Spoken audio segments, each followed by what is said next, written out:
Hello, good morning everybody. How's it going? My name's Sam. I'm an educator at the Children's Museum and Theater of Maine, and the museum and theater is closed, as you know, for the safety of our visitors and our community, but I'm really happy to be coming to you from my house today. So, today, if you don't know, is called That's a Puppet. So, you probably have a few ideas what that could be.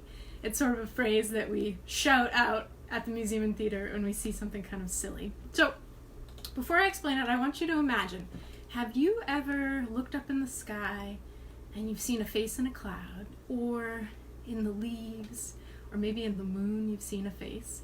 So we're going to use that same part of your brain to be making some puppets today. So anything can be a puppet. So a puppet starts as an inanimate object. So like this hammer, doesn't really have a personality, it's not a thing, it's not alive, but we're going to use the creative part of our brain to turn it into something that's alive. So maybe, usually it has human traits, it could be an animal with some human traits. So think about, what do you have? What does your face have that really makes you human, that we can see that you're a human? So I'll start simple with, let's see. I was going around my house and trying to find things that had some character to them. So I started, this was my first guy. So this was just a squash that I had in my house.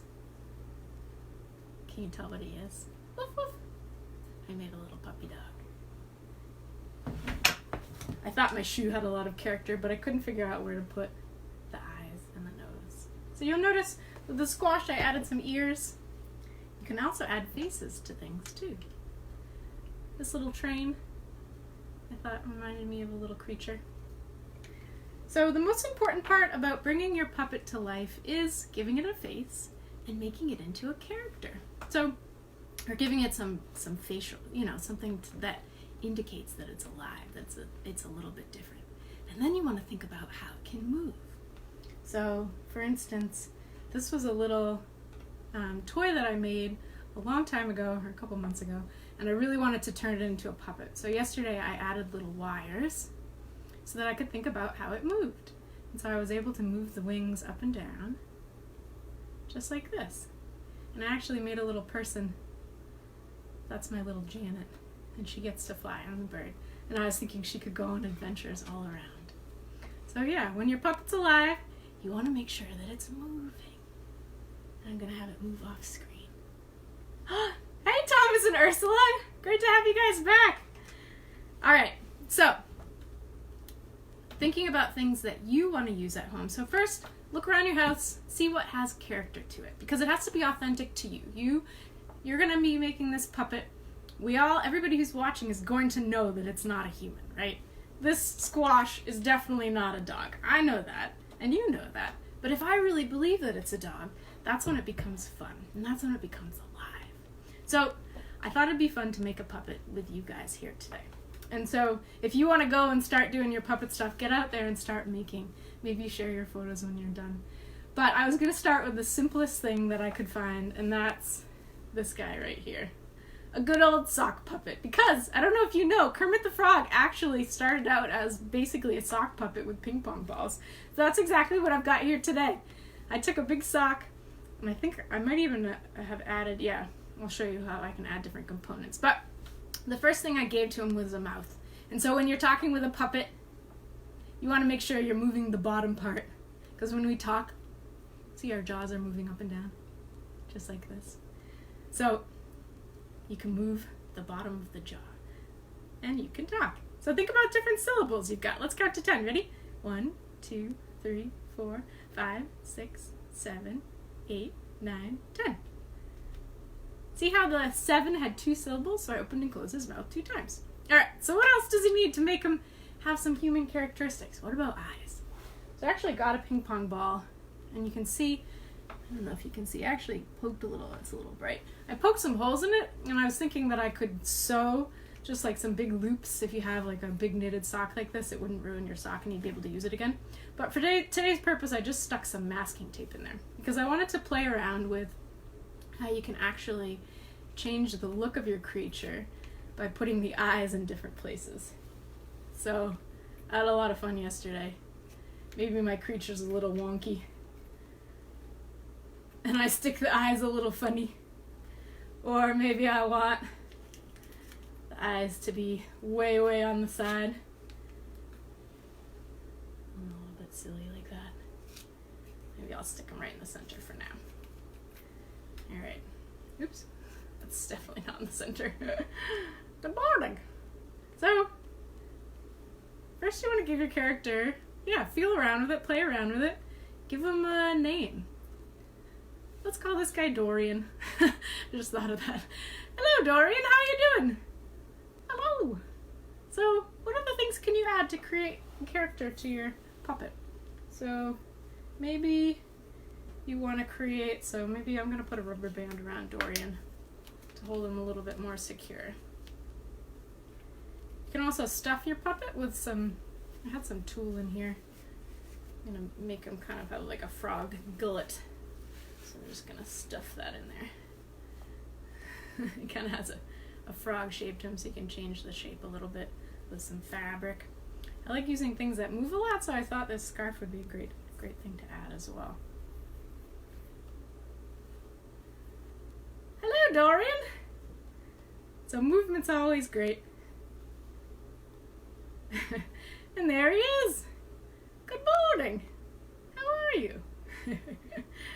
So the next thing I'd say is play around with your character, play around with your story. What else do you want to make?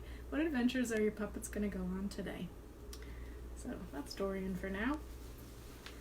And one other thing that I wanted to share with you guys today is once you created your character and your puppet, it's really fun to make sets for them. So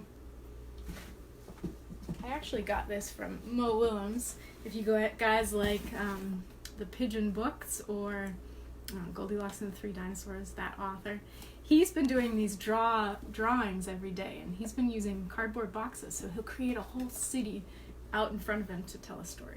So I use that, and I've got a little hill here today, and I've got a little gate. So I want to show you how you can simply do this. You don't have to get super crafty. You can just use your hands. So check them out. I've got little birds right here. Oh, they're arguing a little bit. All right, you ready? So here are my two little birds, and they're sitting on a gate. So you can do this along with me if you want to. Can you make little birds with your fingers? There we go. All right, you ready? Two little birds sitting on a gate. One named Sam and one named Nate. Fly away, Sam. Fly away, Nate. Come back, Sam. Come back, Nate. So you don't need anything complicated. You can make puppets with your hands too. And then check it out. I've got a little hill. Are you ready? There's my little birds again. Two little birds sitting on a hill. One named Jack and one named Jill. Fly away, Jack. Fly away, Jill. Come back, Jack. Come back, Jill. And that's that. So, what kind of puppets are you guys gonna make today? How can you get creative with objects around you? I wonder, does anybody have any ideas or characters that they're thinking of exploring today? Take a peek, look outside. And even if you don't make a puppet today, when you're outside or when you're in your house, use your brain and your creative part of your brain. And because humans do it all the time, think about how you can see faces and people and animals and all sorts of everyday objects, non-animate objects. And imagine how you could turn them into puppets. You can make some really silly things. So, that's all I've got for today, everybody. If you'd like to share your puppets, feel free to share on our Facebook page. As always, if you'd like more information or more online resources, we have programming on our website at kitetails.org/online. And yeah. Oh, another thing I wanted to share with you guys today. So our theater department, Reba and Allison and Emily, have done a really great job at compiling all sorts of resources on how to make a play. So if you make a puppet today and you decide that your puppet needs a longer story, there'll be all those resources are online at that kitetails.org/online. If you want some prompts on how to develop a character, thinking about what your character likes, like, oh, my puppet Dorian loves bananas, but he really does not like prunes. and silly things like that. So yeah, once you have your character and you figure out what they like and they don't like, you can create a story for them. What sorts of little adventures do you think my Chickadee and my Janet are going to go on today? So yeah, feel free to check out our website. Once again, that's kitetails.org/online. It was so nice to have you guys here today. Make sure to get creative, get out there, and get making. There's no way that you can't do anything that you would do at the Museum and Theater at your house today. So it was so nice to be here with you guys. Signing off for now. Take care. Bye, guys.